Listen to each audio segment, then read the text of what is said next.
Everyone. Um, I'm Sirius Gerhan, facilitator and coordinator of the OTF Professional Development Project. I would like to welcome each of you to the launch of the OTF Connects 2014-15 school year program. I'm delighted at the number and variety of workshops that we were able to offer this year to support your learning. I'd like to thank each of you again for giving of your time to join us tonight.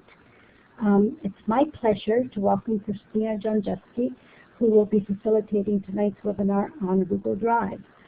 Christina has facilitated a number of very effective workshops for us over the last 3 years, so I was really pleased that she was able to do another one for us tonight, and the very first of the year. So welcome, Christina. I will pass it on to you. Thank you, Syria, for that introduction. Louise, am I good to go then with the slides? Is that anything, or is there anything else that you needed to say to the group?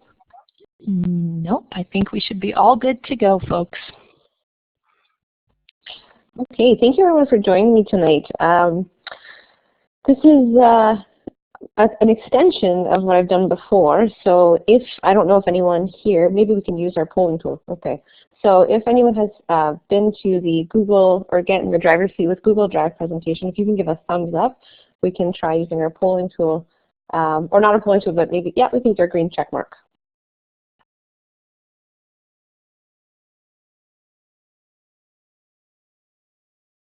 So I've seen Almas has come before, a couple of people, and Karen.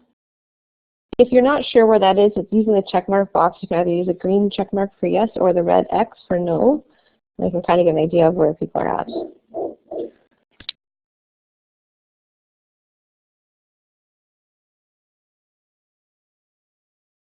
I think someone put a hand up. I'm not sure I heard it do. Does someone have a question?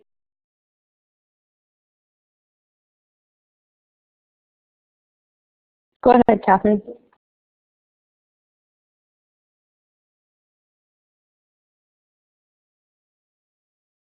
Okay, I don't think Catherine, I'm not sure if that was a question or not. Oh, okay, she had trouble. Okay, so I'm going to go ahead and get started then. And let's see if my slides will move forward here. I seem to have a little bit of a lag. There we go.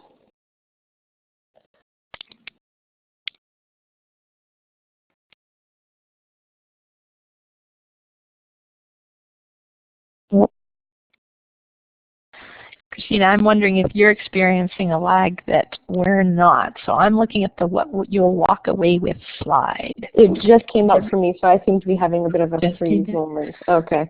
So what I'm hoping people will walk away with tonight is, what I think is really important is that Google really does create equity in the classroom, and that's what I'm very big on.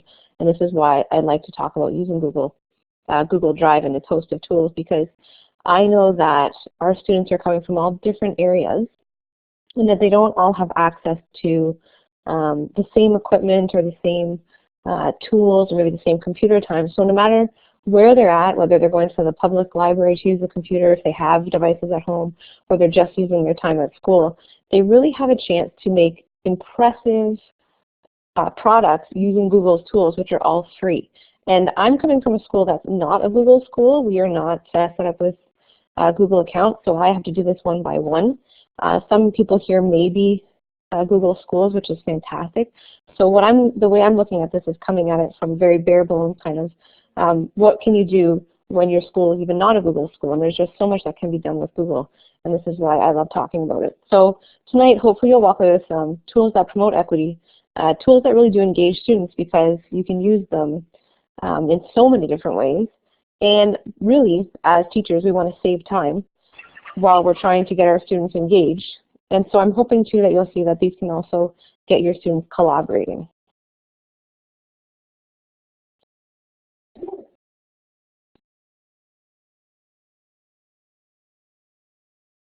Okay, so it seems that every time I change a slide, there's a bit of a lag, so you will get a pause between slides. I'll just quickly tell you a little bit about me. I am from the Hamilton-Wentworth Catholic District School Board. I teach English at St. Mary's High School and have been there for about 9 years now. in the slide that you're seeing, I have, you'll see a picture of two of my fur kids right now that you might hear in the background from time to time tonight. And very soon, actually, I'm currently 37 weeks pregnant. And we're day by day things are changing. So hopefully tonight, no baby as we're going through this presentation.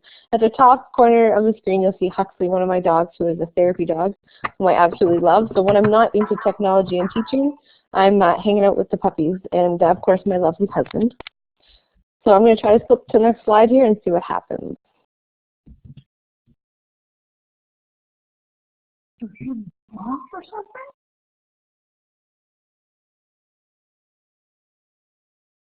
Oh, I think we have one participant's microphone on. I'm just checking down the list to see if we can figure out who that might be. So perhaps everyone, if you could just take a look at your talk button, and if you see a little blue microphone symbol next to it, can you click your talk button and make sure your microphone's off right now? Thanks. It's looking like it says "Be Peaceful Girl" had her mic on, so I don't know who that is, but if you could, let me just check that. And Catherine asked, did I have my baby yet? Nope, that's why this is an interesting time as I sit here presenting. So what I have for you tonight is a list of my resources, and this includes actually the resources that I shared with Google Drive. So if you are interested in what I've done previously, you'll see that all in this link that I've shared here. What I'd like to do is maybe just be able to show you that. And I'm going to try to take you on a web tour here, and hopefully this will work for us.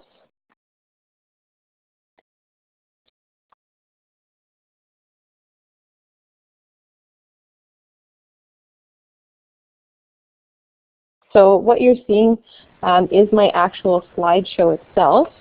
And sorry, I'm going to tick that link and take you over to the resource page.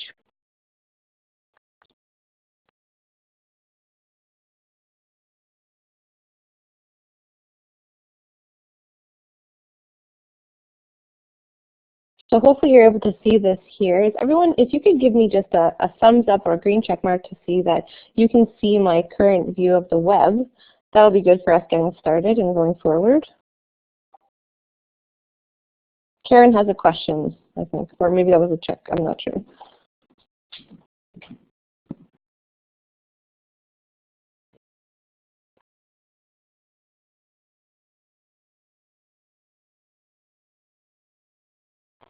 Okay, so it looks like people can see the web tour. Okay, so what you'll see here is I've actually provided these are all of my lessons, samples, slides, everything I'll be showing tonight you actually have access to. So if you get lost along the way, or if you want to go back and look at what I've done, I'm absolutely sharing these with you, and these include student samples and rubrics.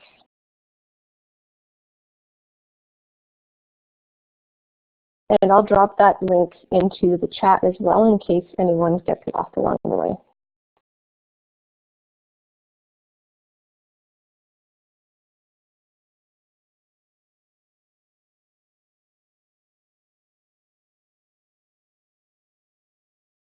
Okay, so in order for, and I know this may sound like a very basic question coming into Google, in order for you to be able to use all the tools I'm talking about tonight, you will need access to a Google account. So hopefully everyone tonight has a Google account moving forward, and if we could, just with a green check mark, indicate that you do have a Google account or are familiar with maybe you have a school Google account. So if we can get a green check mark or thumbs up.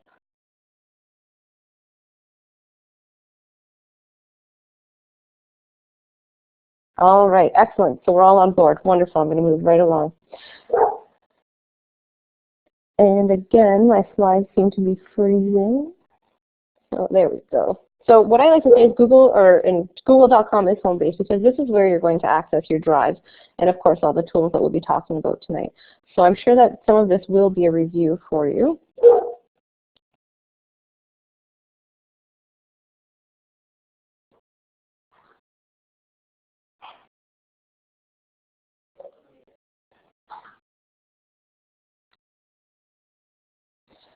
And if, sorry, this is really, there's quite a lag between my slides, but if you're noticing, accessing Google Drive is just coming from your drop-down menu on any of your Google pages. Even from your Gmail, you'll see these 9 squares, and that's where you will be able to access your drives.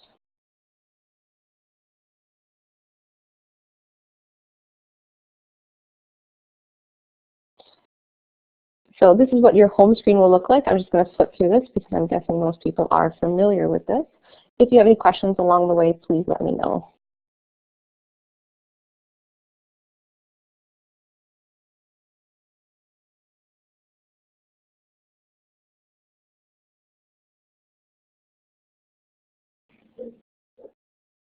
So what I want to do is actually get started, which might be familiar to most of you, but just as a starting point, I want us to play with a document and talk about the power of collaborating.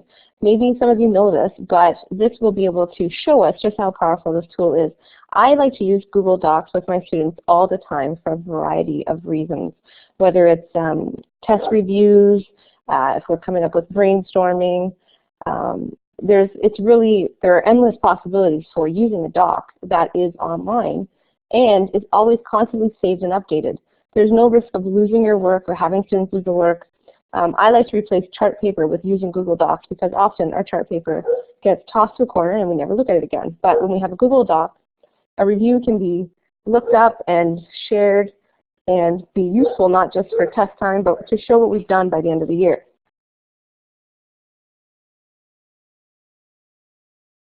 So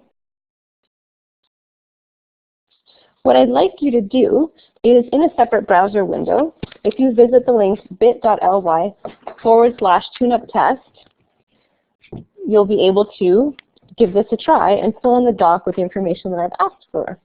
So why don't we give that a shot, and then I'll show you what that looks like. Once everyone's had a chance, I'll just drop the link into the chat. And you can open a window from there.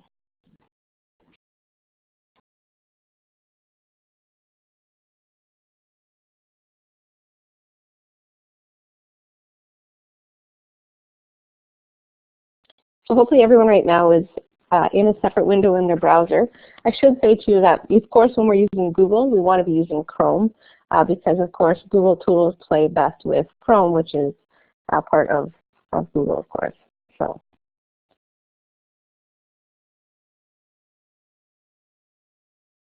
we have some fast typers. I can see that that is working out well as people are filling this in.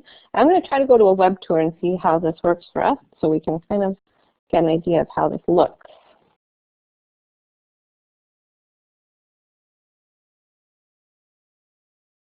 So hopefully right now people can see that they're all different anonymous animals. And what's nice is if your school is a Google school, you can have your students not be anonymous creatures, but in fact their identities. And of course the kids get a big kick out of this when they are an anonymous animal, but it's nice to have them signed in and accountable when we are online. So, and if we do need some more, there's lots of lines there for those people coming in. So it looks like we have a variety of people. If you can, change your font color. Maybe try changing the font type. What's interesting about Google is they've added a little bit of fun here. You can actually look up fonts that are trending right now, fonts that are popular. So there's a lot of flexibility.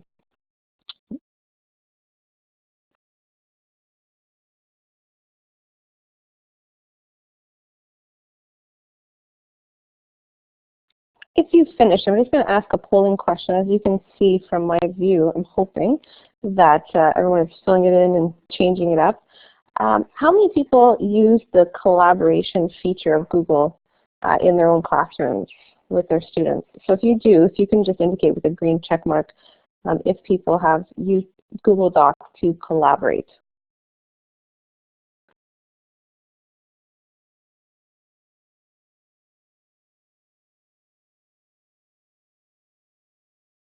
A few green check marks, a lot of green check marks coming through.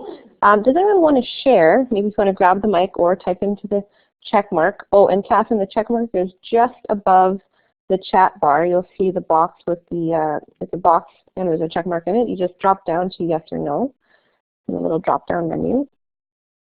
But if anyone wants to share how they've used it in their classroom, I'd love to hear.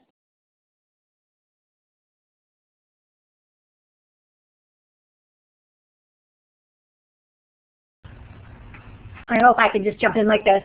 I found the kids have driven this. When they do, I have a lot of competitive students. So when they're working on a document like for biotech proposal, they'll do it on the Google Docs so that they can work on it both at the same time and they can edit each other's work without having to recopy and resend. Thank you so much, Meg. Yeah, that's absolutely one of the ways I use it in my classroom. When we're doing peer editing, because I'm an English teacher, we do it with when we're doing usually paragraph writing or media pieces. It's nice because there's not that extra step, and it doesn't have to be on paper necessarily. And we reuse the comments, which I love on Google, where they can see their comments right away and who they're coming from. So it's a really nice piece no matter what you're doing, whether it's a document, a presentation, or drawing, or forms. It's nice to be able to use that comment section. And I love being able to use that to give them feedback as well. So it does make it really easy and seamless. And I love to hear that the students are getting involved. So thank you for sharing that. Anyone else want to share how they might be using collaboration in their classroom with Google?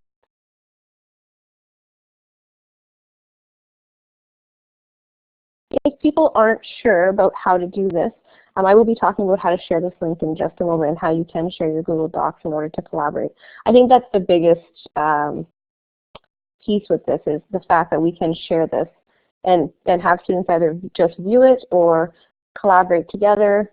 And I love using this for small group work. It's really powerful when kids can work together, and they don't necessarily have to be in the classroom. They can work from home and see what the other contributor is doing. It really is amazing.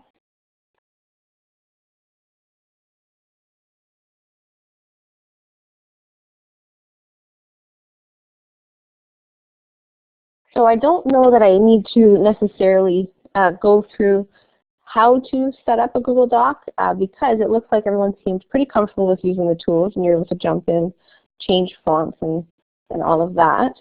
So I'm going to just move forward, if that's okay with everyone. And I'm waiting for my slide to catch up here. So we'll just see.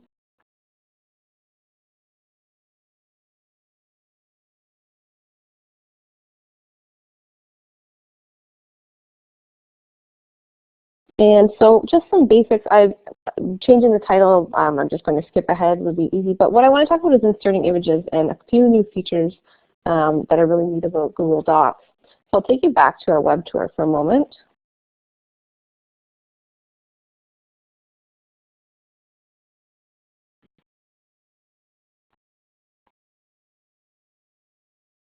And hopefully the computer is going to cooperate with me here.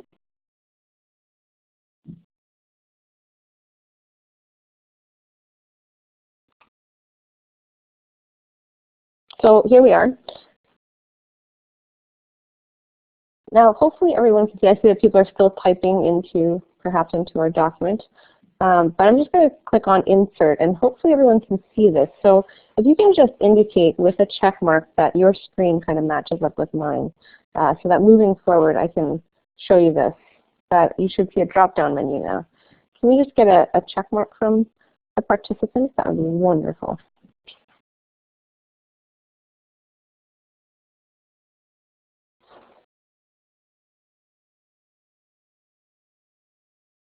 I'm seeing some red X's. So Christina, are you clicking on one of the menu options and are hoping that we see a drop-down menu, did you say? Yeah, so I'm going to try that again. No, but if you instruct people to click on theirs, because it seems that it's only once you click on your selection in the menu that it'll show up in the web tour, so you can just tell people where to click. Okay.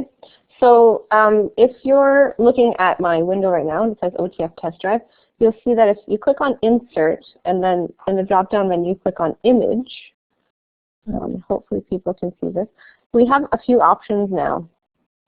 And what's really nice about this is you can actually do a safe search in Drive now. Oh, and there seems to be a hand up.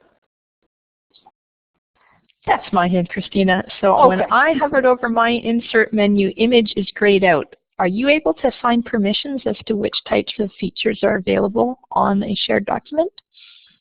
You know what? It shouldn't be a problem because everyone has the ability to edit. So everyone has the same permissions as I do, but I think it's just the web tour. Okay, so if it could be then that I'll repost the link in the chat, folks, and if you want to be able to click on that, that is the one, that's the right one, yes, and open that OTF test drive shared document in a separate browser, then you should be able to get the full sharing possibilities. I have it on screen here. I did it as a screen capture just so people can see. But what I wanted to talk about is the fact that when we put in images now, there's a lot of options for students. And maybe what I'll do is I'll move forward a couple of slides before I talk about this in more detail, just to see if people can get access to it. But I'm just going to go ahead one or two here.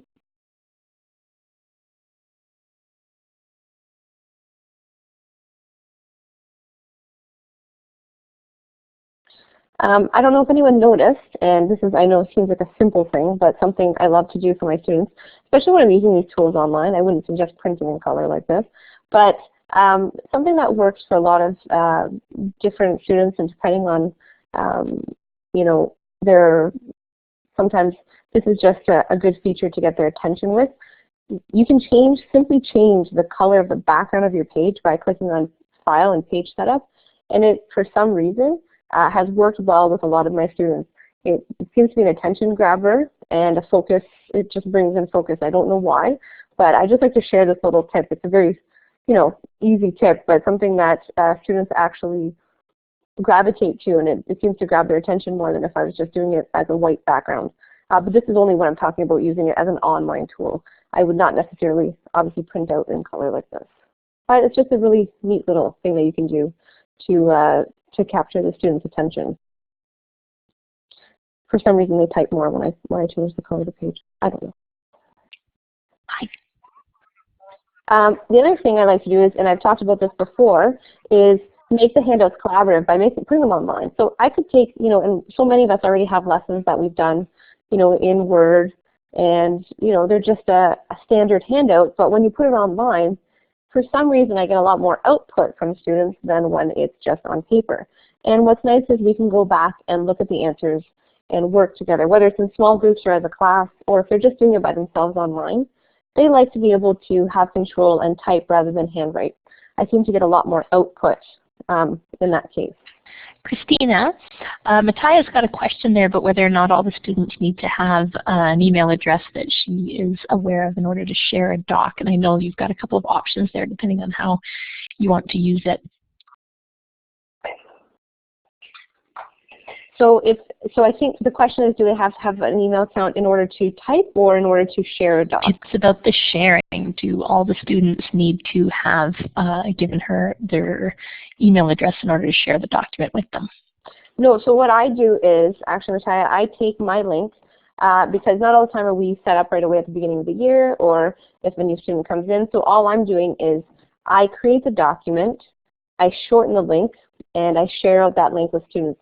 As long as I've changed the permission to anyone with the link can edit, then anyone, as you guys did tonight with the teacher fill-in sheet there, you don't have to have permission or email addresses there. All you had to do was have the address available. So I always use a URL shortener so I can easily share with my class. Does that answer your question?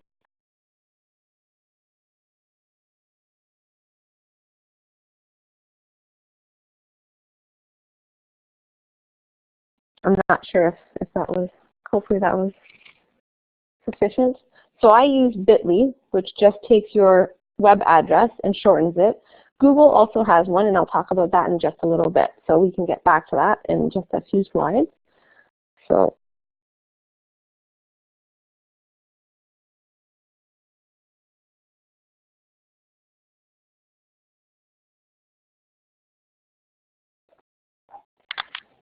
and this is where we're getting into this. So I noticed that there's a couple questions coming up. I'm trying to keep up with them here, but so Melissa, you said, does it allow them to manipulate the questions in text? Yes, you can always go back, and in Google, what's nice is you can revert back to the most recent revision. The only thing is if it's anonymous, then you can't tell who made the changes. So that's why I do talk about, of course, every semester about using the web appropriately. We have a whole discussion on being a responsible user, and so usually I don't have any problems with that. But if you don't want them to manipulate the text, then you would just put it to a can view, but then you won't have the collaboration piece.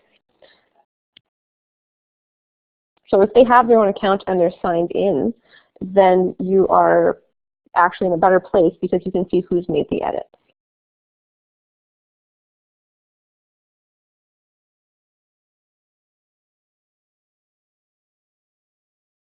Now, something that's important too to know, and I'm sure you might already know this being that you're all Google users, it looks like, is that you have a lot of options. So if you're worried about, I've only got it on the web, or you want to be able to share it with your students in other ways, or you need to print something out, you have the option, of course, always in Google of multiple exports, which are, you can export it to Word, an open document, rich text, a PDF, plain text, or a web page, and just depending on the tool you're using. This is great because really you're not limited to just having it on the web.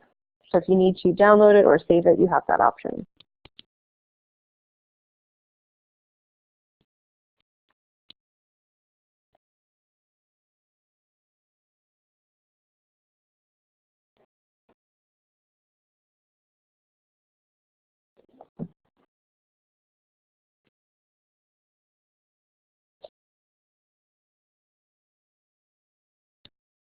So I think I just might have missed a couple of questions here as I'm going along. I know Louise is also trying to keep up for me as well, and I appreciate that, Louise. Thank you, Louise, for mentioning how to change the color of the page. I don't know if my web browser will let me do that on a web tour. I would like to show you, but I'm not sure how this is working out. I'm hoping that once I show you the research feature too, you'll be able to see this. What's really nice about Google is they have a beautiful tool called the research tool. And my students have just started really using this and finding it extremely handy because they can do a safe search. For me, this is great because they can do a safe search right in Google. They don't have to go to a separate page. They don't have to be having multiple browsers open. They can get anything that they need right from inside the Google tool that they're using. And I'm not sure how many people are familiar with this. So if you can just show me with a green check mark or a red X if you've used the research tool, I'd love to get some feedback here.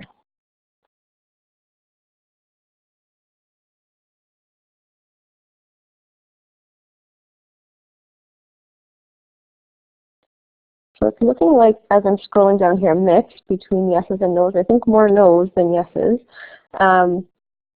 So I'm going to try to do this in a web tool or web tour. But what you would do simply from the Google Doc that you're in, and you can even try this with the one that I provided as our teacher test page, the tune-up test, is you're going to click on Tools, and then in the drop-down menu, you're going to see Research, as I have on our slide here. What will happen is you'll have a browser that opens right inside on the right-hand side of the page.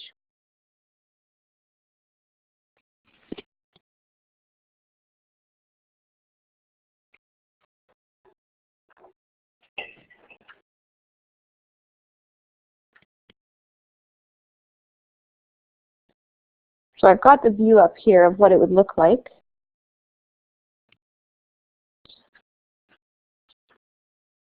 And you'll notice there are a lot of options.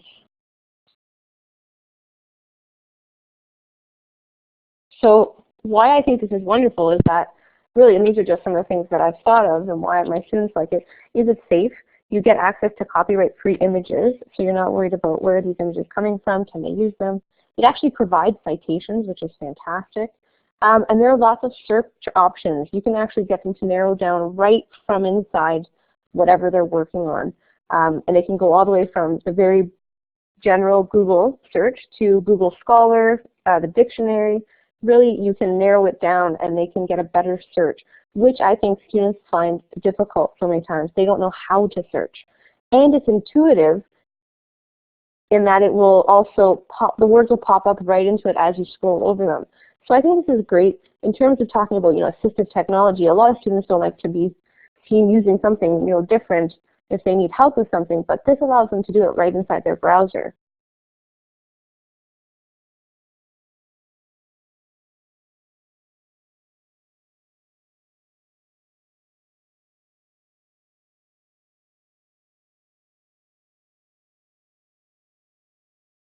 So unfortunately, my slide has, it's not in sync here with the circles and the arrows, but what you'll notice is I just had a Harry Potter, one of my documents that I was working on for my students, and I had it hovering, not even over the word Harry Potter, but if you notice in the research bar, it already popped up Harry Potter, and one of the words that was in my anticipation guide was the word orphans.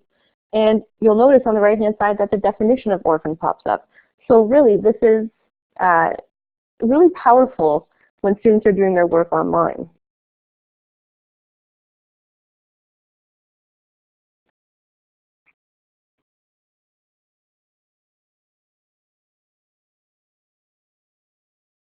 So how does it function?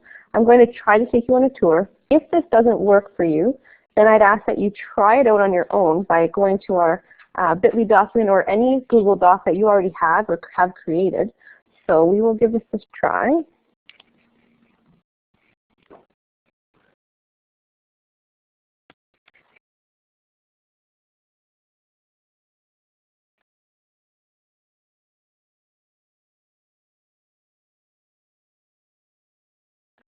Now, I don't know if people can see this. Can you see how the research tool has popped up in my window? If you can just let me know with a green check mark, that would be great, or a red X. And if it's not working, it would be good for me to know.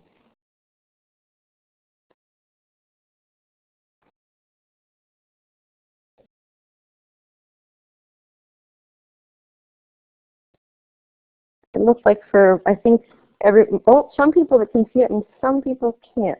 So for those that can't see it, just head over to, I'll put the link again in the chat, head over to the document, click on Tools, and then click on Research so that you can try this as well. And you'll notice already that certain words are being highlighted. For me, I'm seeing Google Drive is popping up, Toronto District School Board because someone typed that in. I see secondary education coming up, and you can see that we haven't even typed any words into the search.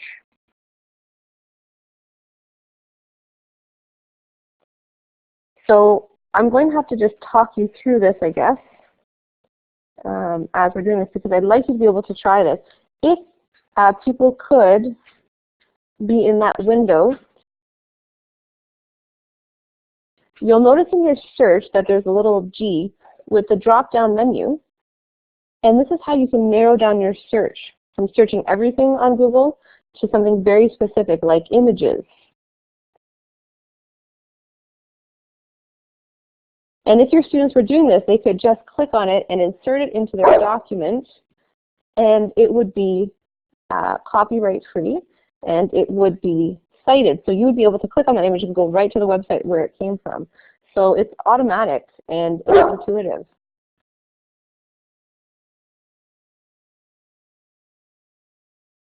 So I can see some people even adding images in right now, which is great. If you want to give that a try, wonderful. If you want to try inserting, if you notice, you can also go to Google Scholar. You can search for an article, which is amazing, right from here, and you'll only get articles that are cited.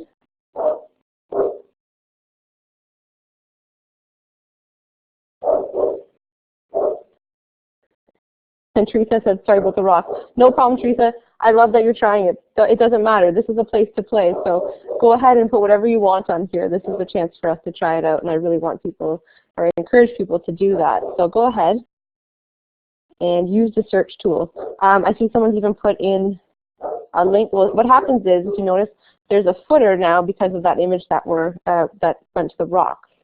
So hopefully everyone right now is getting a chance to play.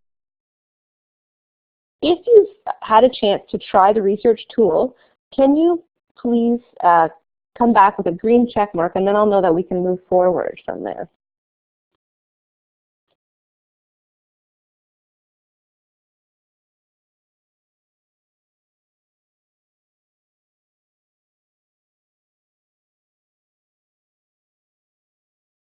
It looks like a lot of people have had that opportunity. Yes, and Brenda, you've just gotten into something else that I wanted to talk about, which is you can choose if you want it to be MLA, APA, or Chicago style, which is great. I know for us it's great in English. And that's something even in elementary you could start teaching students about is different citations, depending on how much you want to go into that. But it's really nice that it already does that for you. So I see people putting in different images back to school. We've got lots of, and you'll notice the footers at the bottom giving you the citation. So if we're ready, I'm going to move on. I also see someone's put in a Wordle. Wonderful.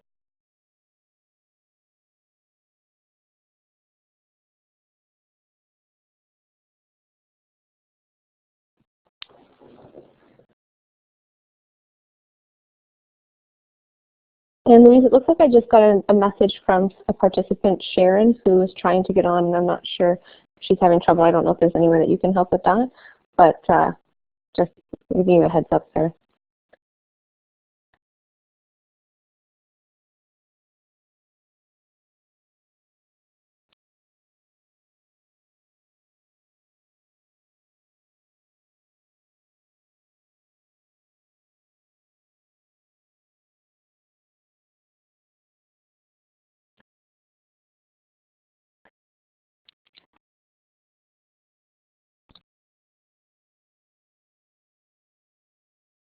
All right, so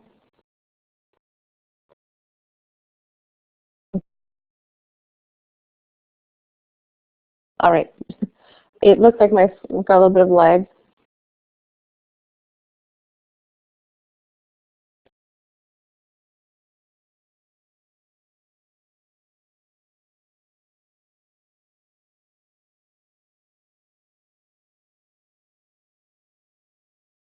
Hello?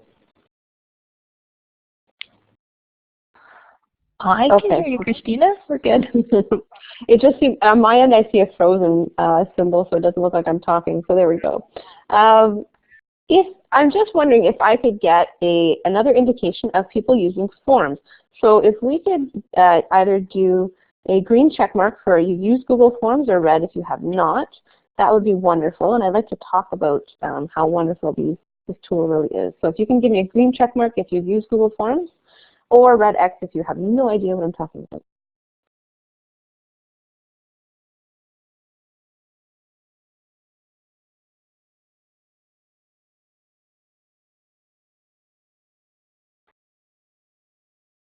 So I'm seeing a lot of red X's and a few green check marks.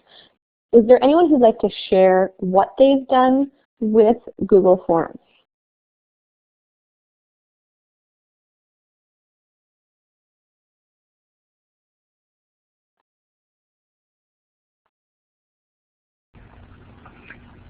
Hi, yeah. I just played with them this year, and I've done a couple things. I gave the kids a Google form. You know that the whole thing about who are you, what do you want to get this year, how do you learn best. So they did a great job, and that was grade 7s, grade 11s, and grade 12s. And I just have a speaker coming in on Thursday, and for the kids who wanted to take laptops, I sent a Google form and said, who needs me to book out a laptop for you? And that works great. That's excellent. Thank you so much for sharing that, Meg. I love that. I've heard teachers doing it to sign up for AV equipment. I'm going to forward that slide in a second. I see that Brenda's indicated that she's used it for a mock quiz. Nancy has done a diagnostic quiz with it. And I think that's all. So I'm going to keep going here and talk about why I love this tool. And there's some amazing features that really can bring power to your toolbox when you share these forms. I think it's absolutely amazing that you can really get a sense of what the class is thinking without even having them talk, because what I find is a lot of times the students are intimidated to share, as soon as when we get big classrooms, or they become shy. So this is a way to actually get the kids involved, get out their devices. It takes a few minutes for them to fill in a survey, and you get powerful feedback using this tool. And of course, Google makes it so easy for you to make these look professional.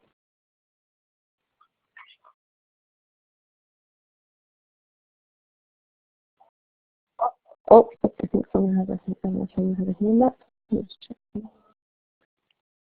If you want to jump on the mic, go ahead.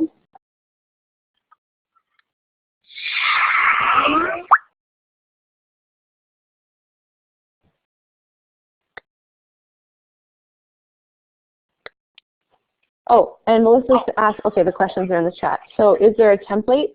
Absolutely, Melissa, there's lots of templates, and they're really, really easy to create. So you look really,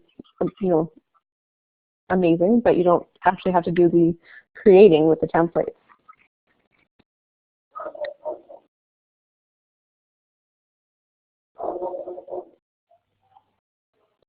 So I like to use these for a bunch of different reasons, but I love this one, and I share this because I think it's such a neat idea. I haven't done this yet necessarily, but one teacher was trying to get them to vote on the best button for anti-bullying campaign, and so really you can just insert an image that you've created and then have people vote on it by creating the numbers that go with the buttons, of course. So you can get feedback from the whole class this way, and it's really non-threatening.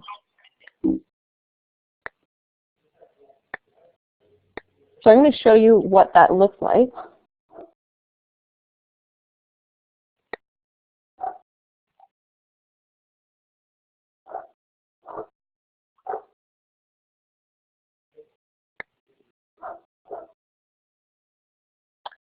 And these are just some other ideas for you if you haven't experienced Google Forms before. People use it for team signups, presentation dates. I've used this for presentation dates, and it's really neat because you can have students just say, these are the dates I'd like, pick your top 3, and then you can go through the form and then assign them their date.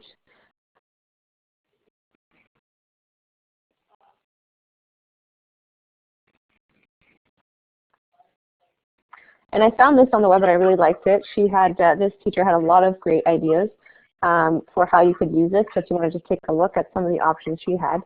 I haven't used it as a reflection journal, but I think that would be really neat.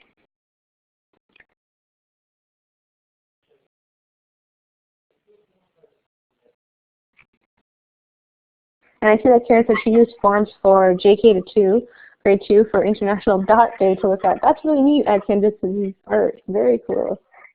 How did it go? If you want to share, I'm just interested.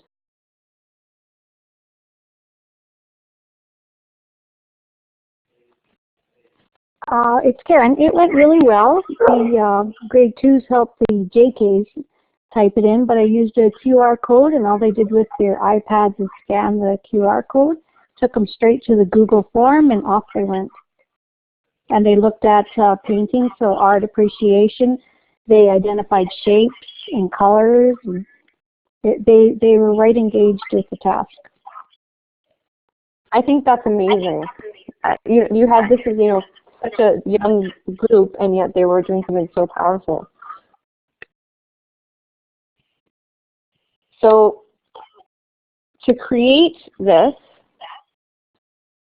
you would be going to your Drive, and I think people are familiar with their Google Drive because you indicated that you were comfortable with Docs. And this is just an example of what a form might look like. This template doesn't exist anymore. This is one I did a couple of years ago. But I put in very basic questions and very basic text boxes as the answer. Like you don't have to do anything, and what came back to me were some really powerful answers. So these are the questions I asked when I was starting a unit on Harry Potter, and I was talking about heroes and wanting to get the students kind of prior knowledge. So the questions I asked are very simple. You can see, what qualities would you expect a hero to have? Name a fictional hero, name a real-life hero, and why do you consider this real-life person to be a hero? If you see on the left-hand side, I have my responses that I got. And at any time, you can make changes to this form, but I'll get to that in just a moment. So I want to show you what some of the answers look like and why I think this is wonderful. I have spoken about this before, but just as a refresher as to why I like to use this. So if you look at the responses, you can look at that circle, and this was all anonymous, and that's what I wanted because my class actually was very quiet. They weren't talkers. And if you notice, the one student said, my uncle is my hero, or so my brother, and because he gave me a dream and gave me someone to look up to. So when you have a class, sometimes you won't get these answers out loud, or you may never get these answers out loud. And that's why I find, you know, really we can get a lot from such a simple tool.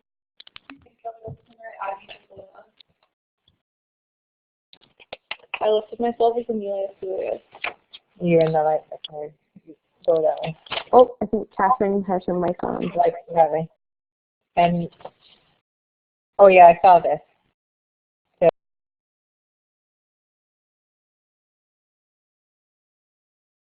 So what I have for us is a little one to try, and I made this specific to OTF, and I just want you to give it a shot so you can see what a form looks like before we talk about creating them, because I would love everybody to have a chance to create one tonight. And maybe share, if you want to share it in the chat, we can give it a shot. But you'll notice I have two URLs there. The first one is a bit.ly, and I know somebody was asking, I think it was Teresa, about what a URL shortener is. When you have a big link or web link, you want to shorten it down because you don't want kids to have to write this out. You can use some at the website called bit.ly, and you can personalize and make your URL very short. You'll notice this is not a big www with a big long line of text. I made these links short. Google offers this as well. If you use goo.go or GL, you can also shorten your links. In Google Forms now, it actually gives you this. You don't even have to shorten the link. It will say link shorten. They've actually upgraded that so that it automatically does that. But what I'd love everyone to do right now is just try this survey. So I'll type it into the chat, and no cheating. There's a little bit. There's some questions on there, so here it is. Oh, it just got popped down there. But if you go to bit.ly survey tune-up, try it, and when you get to the end of the chat, you'll be able to see. Click on previous participants' answers, so you can see how other people responded. So if you want to go ahead right now and in a separate browser, give this a go. Once you're done, green check mark will indicate that you're finished.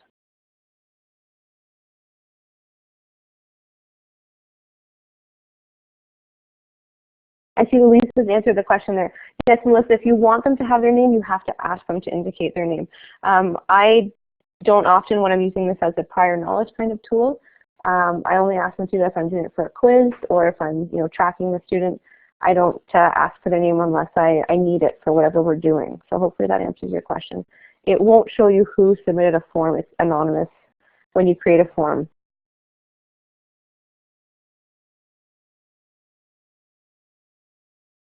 Oh, Karen, I see you. Yeah, the animals from the summer. Yeah, this is the same as the one I did in the Summer Institutes. So see if you can figure it out.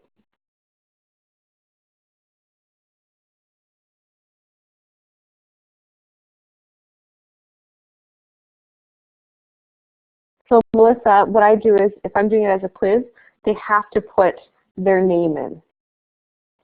And I walk around while they're taking the quiz in my class. I really love it as a quiz, using it for a quiz, because all the answers come back on one page. I can mark 20 quizzes in a few seconds because I have all their answers lined up in the spreadsheet. So this is where I think it can be really great for a quiz. It's really, really fast to mark when it all comes back to you in the spreadsheet. You're not going through 20 sheets of paper. You only have one in front of you.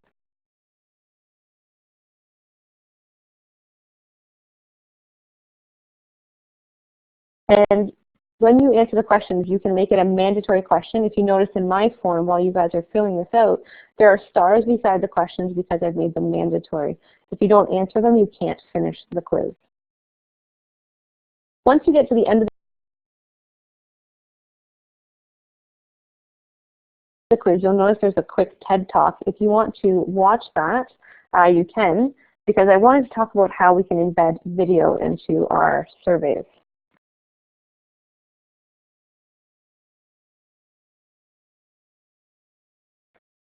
So if you've finished it, if you can just use that green check mark, I think some people may be watching the video.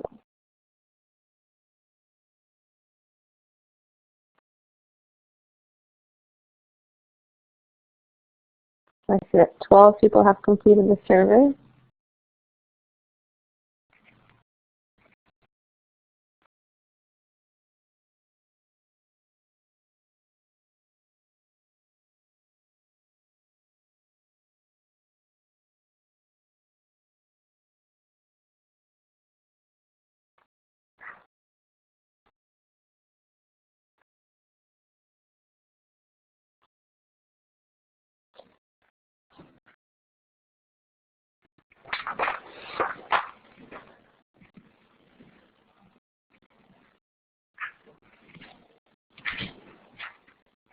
So are people still playing with the forum or watching the video?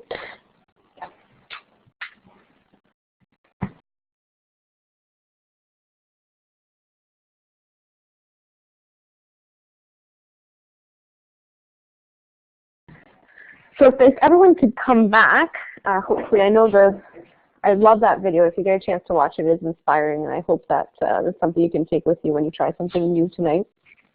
I am going to just talk about some of the features and then let people actually create a form. So I do want you to have the chance to do that. I just want to talk about some of the things you can do with the forms. So one of them is when you go to share the form now, you'll notice that new feature that Google has built in. If you see, now this is what I'm talking about. I know, Teresa, we were talking about this, and this may seem like a lot. But when you get to the point where you're ready to share the form, once you've created it, there's that little bonus feature. You see that crazy link with all the letters and numbers. That's not easy to share, but if you click on short URL now, Google has already done it for you. All you have to do is click on that and it will shorten your web address. That's a brand new feature, which I'm really glad that they've done.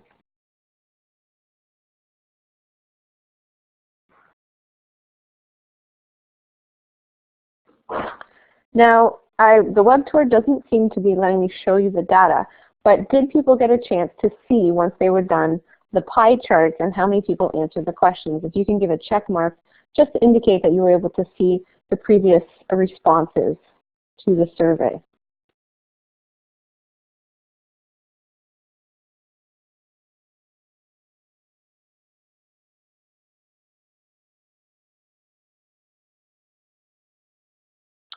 So, unfortunately, I have a pause between each slide, and I do apologize, I can't talk in between. But what I'll show you in a second what that data looks like when it comes back to you. But I want to just show you where you would create these forms.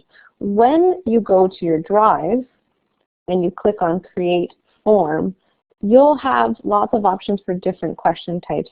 And this is what one of the question types looks like. You can choose, like I did, a text box or a multiple choice question. And at the bottom now, there's something called Advanced Options, where you can make it a necessary question. They have to do it. It's required to go on. If they don't answer that question, they won't be able to submit their quiz.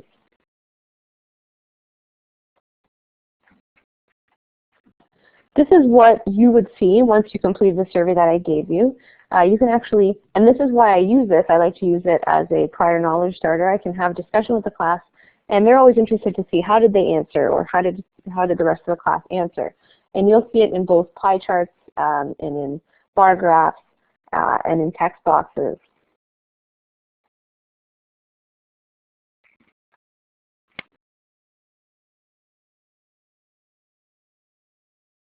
All your data goes to a spreadsheet so that you can analyze it later depending on what you want to do with it, whether you want to use it for marking or if you want to use it just for an overview of what the class is doing as a survey.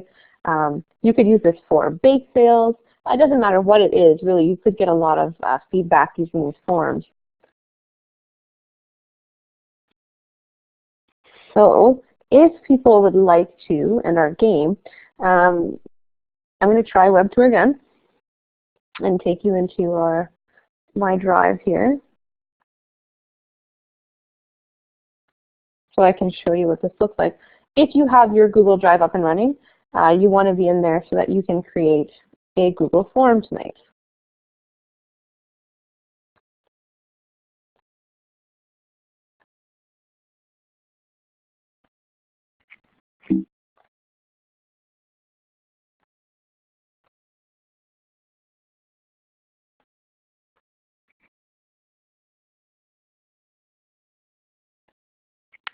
Mattia, you said, can you shorten URLs for docs? You can. It just doesn't have that quick option. You have to do it from goo.gl and then put it in there. So for I've only noticed it for forms so far, that it's right embedded into the tool, but I'm not sure about the other ones. Now I can see that I don't know for you guys if you can see my drive, but it seems that my drive is lagging on the web tour. We won't be able to see your drive because you have to get past the login screen for that, Christina. Okay. So what I'll do is I'm just going to go through and give people some instructions so they can try this. So if everyone's game for it, you need to be logged into your Gmail account if you aren't already, and you're going to click on your drive and then create. I'll see if I can get back to the screen to show you that.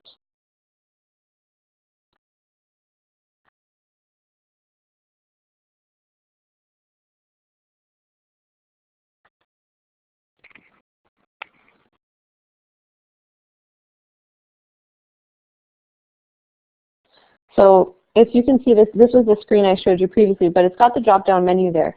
So when you're in your drive, you're going to click on Create, and then you would choose, of course, Form.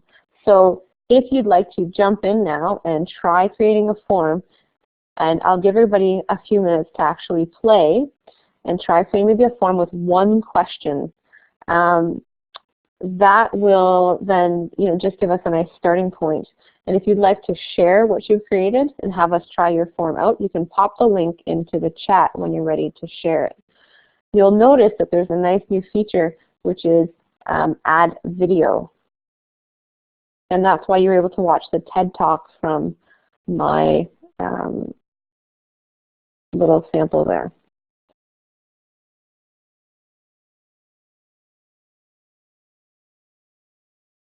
So if you want to go ahead and give that a try,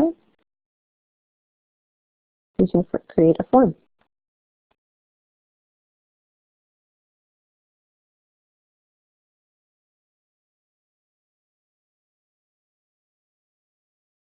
While you're playing, if you have questions about how to create the form not how to create the form, but how to do certain things in the form, I'm happy to show you that.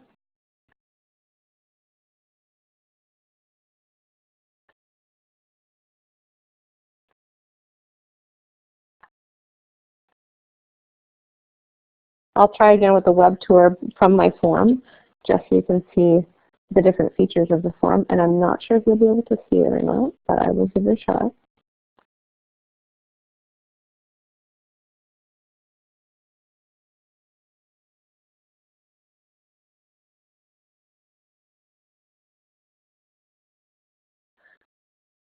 It looks like Nancy has one to share with us, and Mattia has one. Thank you. And Mattia's used the Google Shortener. So if anyone wants to try those, that would be great. Maybe Nancy, you could try Mattia's, and Mattia could try Nancy's.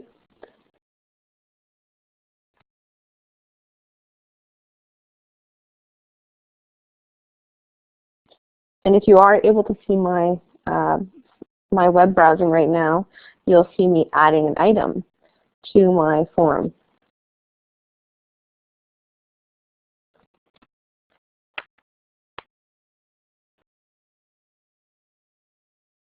So from here, I'm able to do a text question, a paragraph question, multiple choice, check boxes. If I want students to choose from a list where they have to indicate a couple of different things.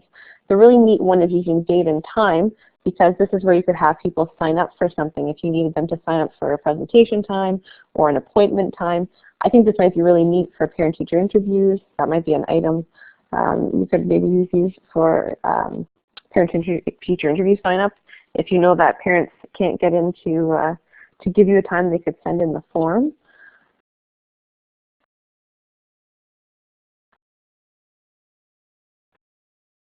And you'll notice you can also duplicate a question. So at any time, if you have to get rid of one, you just use the trash can to delete it. Looks like Meg also has a form for us to try, and Sarah. There's lots of people, Karen, Senya. So if you scroll down the chat, you'll be able to see different people's forms. So thank you so much for sharing. When I click on Add Item, hopefully you can see this. I'm not sure if you can. One of the options was Add a Video, and it's really easy to drop in your YouTube link and post in a video. This could be really neat for different kinds of questions. Maybe you want them to listen to something, and then it's a listening quiz, and you could have them, after hearing the talk or the video, answer questions based on what they saw.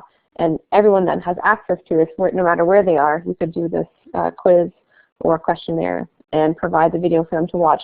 Perhaps if you are using a flipped classroom, you could use this to have them watch something and come to class the next